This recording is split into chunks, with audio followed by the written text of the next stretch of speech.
Teman-teman, jumpa lagi bersama saya Nova Samosir. Kali ini di video saya ini yaitu tentang wawancara pendidikan di era generasi muda di masa pandemi. Nah, kali ini saya sudah kedatangan nih informan saya yang paling kece. Halo, kenalin, nama saya Damiana Hutasoid. Saya seorang mahasiswa di salah satu perguruan tinggi di Pekanbaru dan saya mengambil jurusan manajemen. Oke nih Kak, sekilas nih tentang tadi profilnya. Jadi kita masuk aja ke langsung pertanyaan pertama. Bagaimana sih pendapat Kakak sendiri tentang pendidikan itu? Menurut saya, terima kasih ya untuk pertanyaannya. Menurut pandangan saya sendiri, untuk pendidikannya kita harus mengerti dulu nih ya, apa itu pendidikan itu sendiri. Yang saya kutip dari salah satu situs web yang berkata bahwa pendidikan itu ialah pembelajaran pengetahuan, pelatihan ataupun keterampilan dari kebiasaan suatu kelompok yang diturunkan dari satu generasi ke generasi berikutnya, baik itu dalam pelatihan, penelitian ataupun pengajaran, dan biasanya dilakukan di bawah bimbingan orang lain ataupun secara otodidak. Dan menurut pandangan saya sendiri, untuk pendidikan Indonesia pada saat ini sangat penting ya, di mana pendidikan itu sendiri tidak hanya mengajarkan bagaimana kita untuk memahami suatu ilmu pengetahuan, tetapi pendidikan itu sendiri juga mengajarkan kita untuk bagaimana cara kita bersikap, bertindak. Seperti istilahnya itu, pendidikan itu sebenarnya untuk memanusiakan manusia. Di samping kita memiliki ilmu pengetahuan yang cukup, kita juga memiliki sikap dan kepribadian yang baik. Jadi menurut saya pendidikan itu sangat penting sih untuk saat ini. Iya, betul sekali nih dari penjelasan Kakak tadi tentang bagaimana pandangannya tentang pendidikan. Pokoknya pendidikan itu sangat penting. Nah, apalagi untuk kita nih generasi muda saat ini. Bagaimana pendapat Kakak sendiri nih pendidikan di era pandemi ini, khususnya untuk kita kaum-kaum nih para generasi muda? Oke, terima kasih. Menurut pandangan saya sendiri, untuk pendidikan generasi muda di masa pandemi saat ini cukup berdampak yang signifikan ya, di mana terjadi beberapa perubahan seperti yang biasanya kita melakukan proses belajar mengajar itu offline ataupun face to face, tapi saat ini kita hanya melalui media virtual, baik itu dengan aplikasi-aplikasi yang penunjang pendidikan itu sendiri. Namun seperti yang kita ketahui, setiap aplikasi itu pasti ada kelemahan, pasti ada keterbatasan untuk kita bagaimana berkomunikasi dengan dosen ataupun teman-teman yang lain, dan tidak seperti pembelajaran saat offline. Dan juga menurut saya, pandangan saya sendiri untuk pendidikan di masa pandemi ini, peran keluarga itu sangat penting, di mana untuk mahasiswa ataupun siswa lainnya saat ini belajar banyak itu di rumah. Jadi peran keluarga untuk memberikan motivasi untuk si pelajar itu sangat penting menurut saya. Yup, betul sekali nih dari pendapat Kakak tadi. Terima kasih untuk pendapatnya tadi, bagaimana pendapatnya tentang pendidikan di masa sekarang. Ya, betul sekali. Di mana pendidikan sekarang ini ya perubahan pola pendidikan, di mana yang dulu jadi secara langsung, sekarang jadi secara lewat virtual dengan memanfaatkan teknologi dan inovasi baru. Nah, untuk itu Kak, pastikan untuk teknologi sendiri nih, kita belajar lewat teknologi, pasti ada dong ya dampak negatif dan dampak positifnya. Oke, terima kasih. Untuk pandangan saya sendiri, untuk dampak negatif dan positif di setiap perubahan pasti ada ya. Dan untuk saat ini kita sudah melakukan pembelajaran jarak jauh yang bisa kita sebut dengan daring. Menurut saya pasti ada dampaknya. Dan yang pertama yang saya akan bahas itu dampak negatifnya dulu mungkin ya. Dampak negatifnya yang saya lihat di masa pandemi ini untuk pembelajaran jarak jauh itu adalah, yang pertama, semakin terlihatnya kesenjangan sosial, di mana kita mengetahui kalangan keluarga itu untuk menempuh pendidikan tidak hanya untuk kalangan menengah ke atas, tetapi ada juga dari kalangan menengah ke bawah. Dan untuk memenuhi pembelajaran jarak jauh ini, keluarga harus dituntut untuk membekali si anak atau si pelajar untuk mempunyai smartphone. Namun kita mengetahui bahwa ekonomi saat ini sedang terguncang ya, jadi mungkin tidak semua keluarga dapat memenuhi smartphone untuk si pelajar. Dan juga yang kedua yang saya lihat dampak negatifnya itu adalah untuk akses internet. Karena tidak semuanya pelajar ataupun mahasiswa itu berasal dari kota.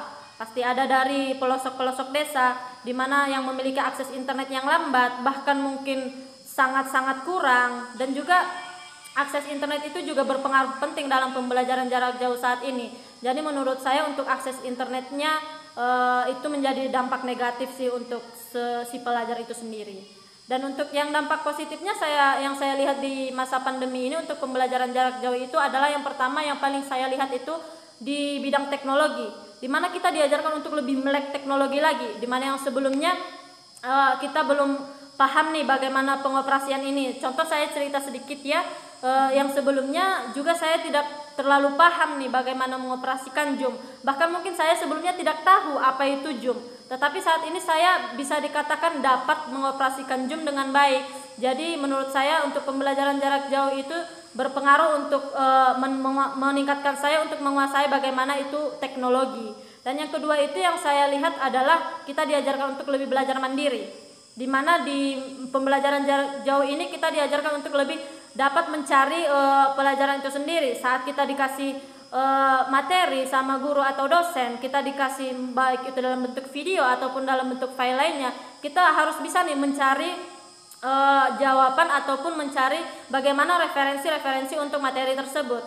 Dan juga kita seperti yang kita ketahui ini kita dibekali dengan kuota Kemendikbud ya, di mana kuota Kemendikbud ini dapat kita gunakan untuk mengakses internet untuk mencari bagaimana cara kita untuk memahami materi yang diberikan guru ataupun dosen saat kita kurang paham. Itu sih yang menurut saya dampak positif sama negatifnya.